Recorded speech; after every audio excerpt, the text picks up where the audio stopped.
नमस्कार, मी संदीप कोर्टीकर, महान्यूज मराठीमध्ये आपल्या सर्वांचं स्वागत. आज आपण भेटणार आहोत नगरसेवक योगेश ससाणे यांना. हडपसर ससाणे नगर भागातील नगरसेवक आहेत आणि उल्लेखनीय कामाबाबत, कोरोना काळातल्या उल्लेखनीय कामाबाबत त्यांची दखल घेतली जाते. तर आज आपण त्यांना विचारूया की त्यांच्या वॉर्डात त्यांनी काय काय सुविधा दिलेल्या आहेत. सर, मुलाखतीमध्ये स्वागत आहे. सर, आपण आपल्या भागात कोरोना काळातल्या काय काय सुविधा तुम्ही दिलेल्या आहेत नागरिकांना? कोरोना काळामध्ये 2020मध्ये कोरोना आला. साधारण 20-22 मार्चला पहिलं लॉकडाऊन झालं. तर 22 मार्चपासून आज ताग्यात आपण रक्तदानाची शिबिरं घेतली याच ठिकाणी. साधारण 33 वेळा या ठिकाणी रक्तदान घेतलं. त्याच्यामध्ये साधारण 880च्या आसपास रक्ताच्या बाटल्या संकलित झाल्या. ही सगळी रक्तदान शिबिरामध्ये जवळपास प्रत्येक वेळी किमान एका रक्तदानामुळे शिबिरामध्ये 3 ते 4 महिलांनी रक्तदान केलं. आणि साधारण 800-900 बाटल्या ज्या गोळा झाल्या त्याच्यामध्ये साधारण 150 पाऊण 200 महिलांनी रक्तदान केलं कोरोनाच्या काळामध्ये. एक उल्लेखनीय काम म्हणावं लागेल. त्या रक्तदान त्यांचे खरं तर आभार मानले पाहिजे. सुरुवातीच्या काळामध्ये लोक खूप घाबरली होती, त्यामुळं त्या जनजागृती करायची होती. जनजागृतीसाठी माझ्या एका ॲक्टिवाच्या गाडीवरती एक भोंगा लावलेला आहे, स्पीकर लावलेला आहे. त्याच्यामध्ये आपण जनजागृती करत होतो. आज ताग्यातील जनजागृती चालूच आहे. सुरुवातीच्या काळामध्ये लोक घाबरली होती. सॅनिटायझेशन करा, औषध फवारणी करा याची मागणी यायला लागल्यानंतर 18 मार्चपासूनच खरं तर आपण औषध फवारणी चालू केली होती. औषध फवारणीमध्ये महापालिकेकडनं यंत्रणा मिळत नव्हती. विरोधी पक्षातला नगरसेवक आहे, त्यामुळं जेटिंग मशीन मिळत नाही, औषधं मिळत नाहीत, कामगार मिळत नाहीत. मग आम्ही आमच्या स्वतःच्याच एका ट्रकमध्ये, ते पाण्याचा टँकर आहे माझा स्वतःचा, त्याच्यामध्ये सबमर्सिबल मोटर टाकून आपण त्या औषध फवारणी आज ताग्यात चालू आहे. कालही चालू आहे, आजही चालू आहे. अखंडित औषध फवारणी चालू. त्या काळामध्ये इम्युनिटी पॉवर वाढवण्यासाठी आर्सेनिक अल्बम 30C नावाची एक गोळी होती. होमिओपॅथी औषध होतं मार्च-एप्रिलमध्ये 2020च्या. तर ते इम्युनिटी बूस्टर औषध आपण घरोघरी जाऊन वाटलं. आमच्या प्रभागामध्ये साधारण 37,000च्या आसपास उमरा आहे. उमरा म्हणजे घर आहे, कुटुंब आहे. प्रत्येक घरामध्ये जाऊन आपण घराघरामध्ये जाऊन ती एक 2Cची जी बॉटल आहे ती दिली की त्याच्यामध्ये साधारण 1.5 ते 2 महिन्यापर्यंत अख्ख्या कुटुंबाला ते औषध पुरणार होतं. ते एक केलं. त्यानंतरच्या काळामध्ये जसं लॉकडाऊन वाढत गेलं तसं लोकांना पोटापाण्याचा एक प्रश्न भेडसावला. त्याच्यामध्ये आमचे आमदार चेतनदादा दुबे पाटील यांनी शिवभोजन थाळीचं आयोजन केलं होतं. त्याच्यामार्फत जवळपास प्रभागामध्ये 2 ठिकाणी आपण त्याचं आयोजन करून रोजच्या शेकडो लोकांना आपण ते अन्न पुरवठा करत होतो, अन्नाचं पाकिटं देत होतो. त्याचवेळी माझे मित्र आहेत कौल तालुक्यामध्ये नांदगावला प्रमोद देवकर, त्यांनी सुचवलं की आपण गहू विकत घेऊ. नांदगावमधनं गुंड कंपनी असतील, देवकर असतील, तिथले शिंदे असतील, यांच्याकडनं शेतकऱ्यांकडनं आपण गहू विकत घेतला. जवळपास 88 टन गहू आणि 5 टन तांदूळ मिळवला. तो आपण खर्चाने विकत घेतला आणि तो घरोघरी वाटला. त्याच्यामध्ये ज्या झोपडपट्ट्या आहेत प्रभागामध्ये 6 ते 7 झोपडपट्ट्या आहेत, त्या झोपडपट्टीमध्ये सेवावस्तीमध्ये सुमारे प्रत्येक घराला 5 किलो आपण दिलं आणि अदर दॅन ठिकाणी आपण 3 किलोचं पॅकेट केलं. ते वाटत असताना कुठेही फोटो सेशन केलं नव्हतं, व्हिडिओ काढले नव्हते. आपण घरोघरी जाऊन उमऱ्याच्या आतमध्ये जाऊन ते देत होतो. त्याच्यामध्ये नंतर संकल्पना सुचली की बाबा सुदामाचे पोहे जसं सुदामा घेऊन गेला होता त्याप्रमाणे आपण आवाहन केलं, तेव्हा आम्ही तुमच्या दारामध्ये येतोय, ही आमचं छोटीशी भेट आहे. त्याप्रमाणे आपण ते प्रभागामध्ये जवळपास 22 ते 20,000 नागरिकांपर्यंत, कुटुंबांपर्यंत ते छोटीशी भेट म्हणून ते पाठवू. हे करत असताना डॉक्टर आपल्या दारी एक संकल्पना आली. त्याच्यामध्ये थर्मल चेकअप झालं. तर महानगरपालिकेने आणि BGS मोटर्सने तो एक संयुक्त प्रकल्प होता. तो जवळपास आपण 100पेक्षा जास्त दिवस राबवला. प्रभागामध्ये गल्लोबोळी जाऊन, सोसायटीमध्ये जाऊन नागरिकांना खाली बोलवून त्यांचं ऑक्सिमीटर चेक केलं, ऑक्सिजनची लेवल चेक केली, त्यांचं टेम्परेचर चेक केलं. त्यांना जर काही त्रास होता, थंडी, ताप, खोकला, सर्दी या प्रकारची जर काही लक्षणं असतील तर त्यांना आपण त्याच ठिकाणी महापालिकेच्या माध्यमातून गोळ्या औषधं मोफत दिली. असे एक उपक्रम करत चालू झाली वाटचाल. त्याच्यानंतर दवाखान्यांमध्ये बेड मिळवणं असेल, ॲम्ब्युलन्स मिळवून देणं असेल, ही कामं तर अहोरात्र चालू आहे. आता तर इतका लोड आहे की आता फक्त रेमडेसिवीर औषध पाहिजे, ICU बेड पाहिजे, ॲक्टिव्हरा इंजेक्शन पाहिजे आणि व्हेंटिलेटरचं बेड पाहिजे. याच्याशिवाय फोनच नाही. रोजचे सुमारे 100-200पेक्षा जास्त फोन आहेत आणि लोकप्रतिनिधी म्हणून जेवढं काम करतात तेवढं केलं. त्याच काळामध्ये आपण महानगरपालिकेच्या माध्यमातून बनकर शाळेमध्ये गोंधळनगरला कोविड केअर सेंटर चालू केलं. कोविड केअर सेंटरला सुरुवातीला कर्मचारी देत नव्हते महानगरपालिका, 4th क्लास कर्मचारी देत नव्हते. मग एकदा अक्षरशः 4th क्लास कर्मचाऱ्याचा ड्रेस घालून अजितदादा पवारांसमोर जाण्याची धमकी ज्यावेळेस दिली, त्यावेळेस आरोग्य प्रमुखांना, त्यावेळेस त्यांनी ते 4th क्लास कर्मचारी दिले. त्याच्यानंतर स्वाईप सेंटरसाठी सुद्धा बांधावं लागलं. बनकर शाळेमध्ये आपण स्वाईप सेंटर चालू केलं महानगरपालिकेच्या माध्यमातून आणि रोजचे साधारण 250-300 लोकांचं आपण तिथं आजही स्वाईप देतो. आपण जे बनकर शाळेमध्ये महानगरपालिकेचं कोविड केअर सेंटर चालू केलं ते सुरुवातीच्या काळात 100च्या कॅपॅसिटीने चाललं. आपण नंतरच्या लाटेमध्ये मात्र ते 250च्या कॅपॅसिटीने आता चालू आहे. रिसेंटली आपण आता 100 बेडचं परमिशन महानगरपालिकेकडनं आपले आमदार आणि आपले खासदार या दोघांच्याही माध्यमातून आयुक्तांच्याकडनं परवानगी घेतलेली आहे. मगर हॉस्पिटलमध्ये आता 100 बेडचं ऑक्सिजन एक हॉस्पिटल चालू होतं आहे. कोविडमध्ये ते आपल्याला नक्कीच उपयोगाला येईल. बाकी ठिकाणी बिलं कमी करण्याचा एक विषय येतो, त्याच्यामध्ये अनेक हॉस्पिटलशी नेहमी बोलावं लागतं. हॉस्पिटलवाले सुद्धा त्यामध्ये आपल्याला सहकार्य करतात. महानगरपालिकेने सुद्धा ऑडिट करण्यासाठी काही टीम नेमलेल्या आहेत, त्यांच्याशी वारंवार बोलावं लागतं. नाही म्हटलं तरी प्रत्येकजण परिस्थितीने गांजलेला आहे, परंतु त्याच्यामध्ये जी काही यथायोग्य मदत असेल, मग शहरी गरीब योजनेतनं असो किंवा डॉक्टरांशी बोलून पर्सनल लेवलला असो, ती बिलं कमी करण्याचंही काम आपल्याकडनं चालू आहे. ते अजून चालूच राहणार आहे.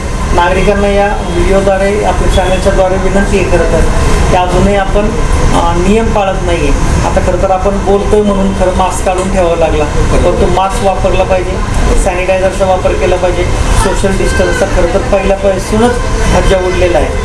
ससाणेनगर हडपसर असेल हा हॉटस्पॉटवर आहे आणि सगळ्यात जास्त रुग्ण हडपसरचे आहेत, सगळ्यात जास्त मयत व्यक्ती सुद्धा हडपसर परिसरातले आहेत. नागरिक अजूनही बेफाम झालेले आहेत, नियम पाळायला तयार नाहीत. परंतु नागरिकांना या निमित्तानं माझी विनंती आहे की आपण नियम पाळा आणि कोरोनाला दूर ठेवा. सर, कोरोना काळामध्ये काही अनामिक भीती नागरिकांच्या मनात घर करते की आपल्याला कोरोना झाला आहे. काही छोटी लक्षणं जरी जाणवली तरी त्यांच्या मनात एक भयगंड निर्माण होतो की आपल्याला कोरोना झाला. तर ह्याच्यातून मानसोपचार म्हणजे एक मानसिक आधार त्यांना जर मिळाला, वैद्यकीय माहिती जर मिळाली, तर असं एखादं समुपदेशन केंद्राबाबत आपण काय? समुपदेशन केंद्र नाही केलं, परंतु जी दवंडी पिटवतो ना मी, त्याच्यामध्ये सर्दी खोकला थंडी ताप यापैकी काय असेल तर लगेच दवाखान्यात जा, औषधं घ्या, ह्याचे सल्ले दिले जातात. त्याच्यातनं बऱ्याचशा जणांना फायदा झाला. नागरिकांना भयमुक्त करण्यासाठी खरं तर ती दवंडी होती, ती 16 मार्च 2020ला पहिली चालू केली. मग अफवांवर विश्वास ठेवू नका, सगळ्यात महत्त्वाचं. पूर्वी त्या काळामध्ये कोणी कोविडच्या जवळ जायला तयार नव्हतं, आता माणसं बिनधास्त झाली. पण लोकांना तेवढं आपण समुपदेशन केलेलं आहे, माईकद्वारे गल्लोबल्ली जाऊन केलेलं आहे, माईकवरती जाऊन केलेलं आहे. सर, आपण ज्यावेळेला वेगवेगळ्या गोष्टी हाताळत असतात त्यावेळेला सुरुवातीच्या काळातला कोरोना आणि दुसऱ्या टप्प्यातला कोरोना, तर उपचार पद्धती म्हणा किंवा वेगवेगळ्या हॉस्पिटलमधून मिळणारी वागणूक म्हणा पेशंट, ह्यात काही भरीव असं फरक पडला असं वाटतं? फरक पडला नाही. सुरुवातीला लोक खूप घाबरत होते, कोणी सावलीला थांबत नव्हतं. आता लोक घाबरायची कमी झालेली आहेत. त्यांनी आता कोरोनाबरोबर जागायला सुरुवात केली खरं तर, पण बेफिकीर वागल्यामुळं ते आणि सुरुवातीला अंगावर काढलं, दुर्लक्ष केलं तर तो मरणाच्या दारामध्ये पोहोचतो आणि त्यांनी जर योग्य वेळी उपचार केला तर तो त्यातनं बाहेर पडतो. मग वयाची काय अट नाही, 25 वर्षाचा पण जातोय आणि 80 वर्षाची पण ठणठणीत होऊन स्वतःच्या पायाने चालत बाहेर येतात. योग्य वेळी उपचार घेतला तर त्रास नाही होतो. सर, आपला जो प्रभाग आहे तिथं तळागाळातील वर्ग मोठ्या प्रमाणावर राहतो, तर आता सर्व पातळ्यांवर चर्चा चालू की कडक लॉकडाऊन चालू करावा का पूर्वी चालू, तर याबाबत आपलं मत काय? कडक लॉकडाऊनची गरज आहे. सकाळी 10:30 वाजता, ज्यावेळेस 10 वाजता मी हडपसरमध्ये 2 ठिकाणी फेरफटका मारून ऑफिसला येत असतो, त्यावेळी पाहत असतो की सगळीकडं लॉकडाऊनचा फज्जा आहे. लोक प्रचंड बाहेर पडत आहेत आणि खरंच त्या काळातलं जे लॉकडाऊन होतं ते लॉकडाऊन अगदी 15 ते 21 दिवस जरी केलं असतं अगदी कडक, तरी आत्ता फायदा झाला असता. आत्ता काय झालं, लॉकडाऊन धरसोड झालं आहे. म्हणजे ब्रेक मारायचा गाडी सोडायची, ब्रेक मारायचं सोडायची, त्याच्यामुळं किती फायदा होईल माहीत नाही, पण कडक लॉकडाऊनची गरज होती आहे. आता पालिका प्रशासनानं सॅटर्डे संडे म्हणजे शनिवार रविवारचा जो कडक लॉकडाऊनचा नियम आहे तो पाळला जातो, तर याबाबत आपलं मत काय? नाही, शनिवार रविवार कडक लॉकडाऊन आणि सोमवार ते शुक्रवार तुम्ही मुक्त असताना फिरा सकाळचे 4 तास आणि मग परत घरात बसा, ह्याच्यातलं काही निष्पन्न होत नाही तेवढं. खरं तर 100% पूर्ण कडक लॉकडाऊनच पाहिजे होतं, किमान 21 दिवसाचं. मग नक्कीच तुमची साखळी ब्रेक झाली असते. सर, रेमडेसिवीर किंवा ऑक्सिजन याचा प्रचंड तुटवडा बाजारात असताना आपण आपल्या प्रभागातल्या रुग्णांसाठी कसं समायोजन केलं? रेमडेसिवीरला सुरुवातीला डीलर लोकांकडनं मिळत होते, नंतर शासनाने त्याच्यात हस्तक्षेप केला. ते हॉस्पिटलला गेले, जे हॉस्पिटल शासनाकडं महानगरपालिकेकडं वर्ग नव्हते म्हणजे नोंदणी नव्हती झाली, त्यांना रेमडेसिवीर मिळत नव्हतं. तर त्या हॉस्पिटलच्या मॅनेजमेंटची चूक आहे. त्याच्यामध्ये नागरिकांना पेशंटला त्रास झाला. जेवढं शक्य होईल तेवढं गोडी गुलाबीने औषधं मिळवली, परंतु नंतर तो तुटवडा कमी झाला आहे. आता सुरुवातीच्या काळामध्ये जास्त होता. त्याच्यामध्ये केंद्र सरकार आणि राज्य सरकारच्या वादामध्ये खरं तर महाराष्ट्र भरडतोय आणि केंद्राला काय नक्की अपेक्षित आहे माहीत नाही. त्यांना महाराष्ट्रामध्ये अराजकताच माजवायची आहे, त्याच्यामुळे त्यांनी रेमडेसिवीरवरती निर्बंध आणले, ऑक्सिजनच्या पुरवठ्यावरती निर्बंध आणले. जामनगरवरनं 380 मेट्रिक टन पहिल्या दिवशी निघतो ऑक्सिजन आणि दुसऱ्या दिवशी तो 125वर आणला जातो. रेमडेसिवीर 36,000चं एखाद्या कंपनीबरोबर टायप केलं जातं पर डेचं आणि दुसऱ्या दिवशी केंद्राचा आदेश येतो आणि 26,000च दिले जातात. म्हणजे मुस्कटबाजी कुठंतरी केली जाते आणि महाराष्ट्र सरकार ही परिस्थिती हाताळायला लायक नाही आहे, हा संदेश दाखवण्यासाठी किंवा निर्माण करण्यासाठी केंद्रावर जो दबाव आरोग्य यंत्रणेवर टाकला जातो आहे, त्या अगदी आत्ताच्या आपल्या लसीबाबत पण 18 ते 44ची लस तुम्ही ओपन केली 1 तारखेपासून, लस कुठं देत आहे? म्हणजे लोकांनी लाखोच्या संख्येने एका केंद्रावर यायचं लस मिळवायला आणि लसच द्यायची नाही. गेली 5 दिवस झाले लसीकरण केंद्र बंद आहे. सगळ्यात प्रायव्हेट पहिलं लसीकरण केंद्र महानगरपालिकेच्या माध्यमातून प्रायव्हेट जागेवरती आपण मंजूर करून घेतलं, चालू केलं आणि लस देतात रोजच्या 90-100 लोक येतात 300-400, रोजची लोक 3 पट माघारी जात आहेत. मग महानगरपालिकेला काही सोर्सच नाही.